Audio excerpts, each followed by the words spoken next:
लूका उसका 2 अध्याय 10 और 11 और उसकी 14 आयत को मैं पढ़ूंगा, आप ध्यान से सुनिए। यहाँ इस प्रकार से लिखा है, तब स्वर्गदूत ने उनसे कहा, मत डरो, क्योंकि देखो मैं तुम्हें बड़े आनंद का सुसमाचार सुनाता हूँ जो सब लोगों के लिए होगा, कि आज दाऊद के नगर में तुम्हारे लिए एक उद्धारकर्ता जन्मा है और यही मसीह प्रभु है। उसके आगे लिखा हुआ है कि आकाश में परमेश्वर की महिमा और पृथ्वी पर उन मनुष्यों में जिनमें वो रहता है प्रसन्नता हो। हालेलुया।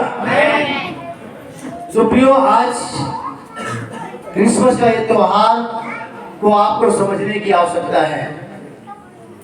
त्योहार बहुत आते हैं, समाज के अलग अलग त्योहार हैं, और सबसे अधिक पूरी दुनिया में अगर त्योहार होगा तो हमारे भारतवर्ष में होगा, और सबसे अधिक अगर पैसा भी होगा तो हमारे भारतवर्ष में है, क्योंकि त्योहार में बढ़िया खर्च होता है। इसलिए आज हम लोगों का जो मसीही समाज, क्रिश्चियन समाज पूरी दुनिया में है, यीशु के बारे में कहीं पर भी बाइबल में ये नहीं लिखा है कि इस डेट को ही पैदा हुआ, पर लोगों ने, बुद्धिजीवी लोगों ने ये माना कि ये 25 दिसंबर को ही है, कुछ तथ्यों पे आधार है। लेकिन अगर हम इसको पहले भी मना लें तो बुराई नहीं है, अगर एक दिन बाद भी मनाएंगे तो बुराई नहीं है। कारण ये है कि ये शुभ संदेश है। हालेलुया। शुभ संदेश किसी समय, किसी वक्त, किसी के लिए भी दिया जा सकता है, बशर्ते कि, क्योंकि ये शुभ संदेश पूरे मानव जाति के लिए आया है, और ये संदेश हमेशा बांटा जाता है, कोई यही नहीं बल्कि पूरी दुनिया में। मैं आपको कई बातों में भ्रमित है हम लोग, जो है जितने धर्म हैं, जितने उस धर्म के पालन करने वाले लोग हैं, उनमें कोई न कोई एक ऐसा गुरु आया, समाज सेविक आया, अच्छे संदेश वाहक आए, लोगों ने संदेश दिया, क्योंकि हर समाज में कोई न कोई पैदा हुआ और आए, लोगों ने ज्ञान की बातें किया, लोगों ने दूर से कहा ये मान जाता है। लेकिन संसार में 2023 साल पहले प्रभु यीशु मसीह दुनिया में आए, और जिसके बारे में भविष्यवाणी, पुराना नियम, जो बाइबल का दूसरा भाग है पुराना नियम, उसके बिना हम नया नियम नहीं समझ पाएंगे। अगर नया नियम समझना है तो पुराने नियम में जाना पड़ेगा, क्योंकि पुराने नियम में ही प्रभु यीशु के आने के बारे में भविष्यवाणी हुई है। उसके कई बातें हैं कि नबियों के द्वारा वो धीरे धीरे बातें करता रहा, संदेश देता रहा, ताकि मानव जाति तक ये बातें पहुंच सके और लोग धैर्य रखें कि वो मसीहा आने वाला है। और एक समय आया कि वो मसीहा 2023 साल पहले आ भी गया। तो प्रियो, हमें ये बात समझना कि उस मसीहा के आने का उद्देश्य क्या था। और जैसे यूहन्ना उसका 3:16 में लिखा है, परमेश्वर ने जगत से ऐसा प्रेम किया कि उसने अपना इकलौता पुत्र दे दिया, ताकि जो कोई इस पर विश्वास करे वो नाश न हो परंतु अनंत जीवन प्राप्त करे। हालेलुया। अनंत जीवन प्राप्त करे विश्वास करने के द्वारा। आज हमें और आपको समझना है, परमेश्वर ने अपने पुत्र को दे दिया, यानी कि क्रिसमस का त्योहार जो हम मना रहे हैं वह एक देने का है, सिर्फ लेने का नहीं है। बल्कि क्रिसमस क्या है? देने के लिए। क्या है? खुशियां बांटने के लिए, अनंत जीवन देने के लिए है, अनंत शांति देने के लिए परमेश्वर है। इसलिए वो कहता है, जो कोई मेरे पास आएगा वो शांति पाएगा, जो कोई मेरा नाम लेगा वो उद्धार पाएगा। क्योंकि प्रेरितों 4:12 में लिखा है, किसी और के द्वारा उद्धार नहीं है, बल्कि यीशु एकमात्र नाम है जिसके द्वारा स्वर्ग में जाने के लिए उद्धार है। एक वो रास्ता है। मैंने पहले बताया, समाज में जितने भी लोग आए कभी भी उनका निरादर ना करें। अब शब्द ना बोले किसी के बारे में, चाहे वो बौद्ध धर्म से हो, चाहे हिंदू धर्म से हो, चाहे मुस्लिम धर्म से हो, चाहे पारसी धर्म से हो, चाहे सिख से हो, चाहे पंजाबी, किसी भी जो भी आया, कभी किसी का अपमान नहीं करना, अब शब्द नहीं बोलना। उन्होंने कोई न कोई अच्छी बातें लोगों को मार्ग की शिक्षा दिया, लोगों को समझाया बुझाया, लेकिन जो इस धरती पे प्रभु यीशु मसीह आया है उसके विषय में एक अलग ही बातें लिखी गई है पहले से, कि वो अपनों के लोगों के लिए, अपने लोगों के पापों को लेकर के क्रूस पे चढ़ाया जाएगा और मारा जाएगा, गाड़ा जाएगा और तीसरे दिन जी उठेगा। ऐसा कोई है जिसका इस संसार में बेटा पैदा हुआ है और आपको पहले से बता दिया गया कि वो दुनिया में आके दुख उठाएगा, अच्छा जीवन भी जिएगा, मारा जाएगा, गाड़ा जाएगा और तीसरे दिन जी उठेगा? कोई है? आज तक इस प्रकार से भविष्यवाणियां नहीं हुई। बाइबल की कई किताबें जो है, पुराने नियम की 66 किताबें, जहां पे भविष्यवाणियां हैं प्रभु यीशु के बारे में। प्रियो, एक बात तो समझिए कि परमेश्वर का वचन हमें ये बताता है कि हम यहाँ पे जिस तरीके से लिखा गया लूका के अंदर कि मैं तुम्हें बड़े आनंद का सुसमाचार सुनाता हूँ, डरो मत कहता है, क्योंकि आज दुनिया कई प्रकार से डरी हुई है, भयभीत है। हमें और आपको नहीं मालूम कि अभी पिछले दिनों में चाइना के अंदर भूकंप आया, 200 से अधिक लोग मरे। उससे पहले टर्की के अंदर, मैक्सिको के अंदर और आपका कई जगहों पे भूकंप आता है और लोगों के दिलों में डर बैठ जाता है, गरीबी से, बीमारी से। और याद ध्यान रखिए, हमारे बीच में सिर्फ एक लड़की है जिसने मास्क लगाया है, क्योंकि कोरोना तो चला गया ना। कोरोना घंटी बजाया गया, थाली बजाई गई, ताली बजाई गई और कुछ कुछ किया गया, लेकिन कोरोना भागा नहीं था, बहुतों को मार के गया। लेकिन वैक्सीन लगी है, बहुत से दवाइयां लगाई गई, दवाइयां खिलाई गई, ठीक हो गए लोग। उसके बाद फिर अभी पेपर में चला पता, कल भी आज भी आया है, कोरोना फिर से स्टार्ट हो गया है। तो मेहरबानी से अपने घरों में साफ सफाई, सावधानी जरूर बरतें इस बात को लेकर के। लेकिन आपके दिलों में एक बार फिर से डर पैदा हो गया है कोरोना का, इससे आने वाली और बीमारियों का।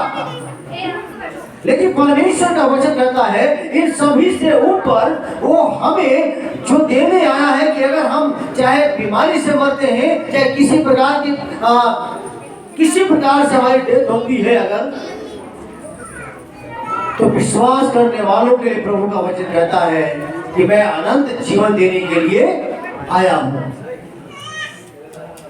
और हमें और आपको ये बात समझने की भी जरूरत है। और एक जगह और परमेश्वर का वचन इसी लूका के अंदर उसके 18 आयत में लिखा है कि प्रभु का आत्मा मुझ पर है, इसलिए कि उसे कंगालों को सुसमाचार सुनाने के लिए मेरा अभिषेक किया है, और मुझे इसलिए भेजा है कि बदबू को छुटकारे का और अंधों को दृष्टि पाने का सुसमाचार प्रचार करूं और कुचले हुओं को छुड़ाऊं।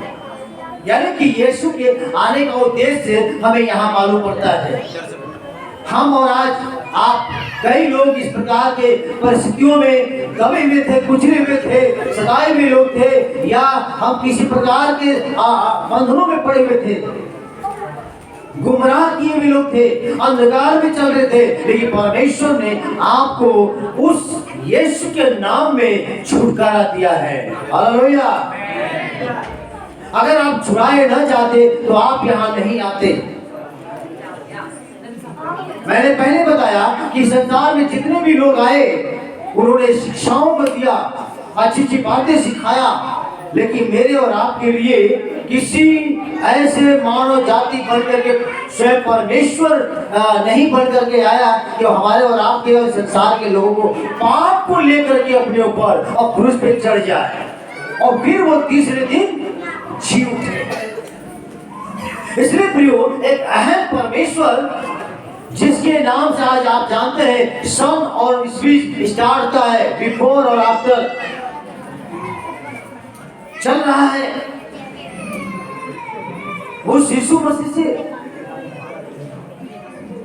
और हमें आज क्रिसमस का त्योहार सिर्फ लेने का नहीं बल्कि देने के बारे में सिखाता है, क्योंकि परमेश्वर ने अपने पुत्र को दे दिया। आज अपने विषय में सोचिए, अपने विषय में जानिए कि मेरा दिल कैसा होना चाहिए,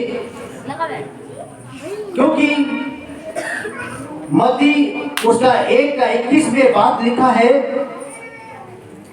वह पुत्र जनेगी तो उसका नाम यीशु रखना, क्योंकि वह अपने लोगों का उनके पापों से उद्धार करेगा।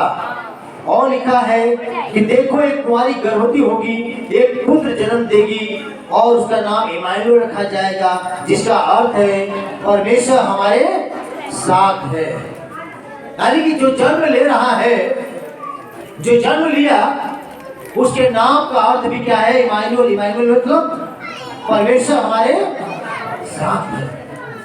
हमें ये जरूरी नहीं है कि आप कहीं बहुत दूर दराज ढूंढने जाएं,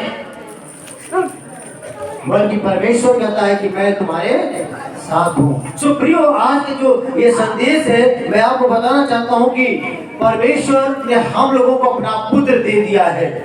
ये त्योहार देने का है। लोगों को खुशी कैसे मिल गई?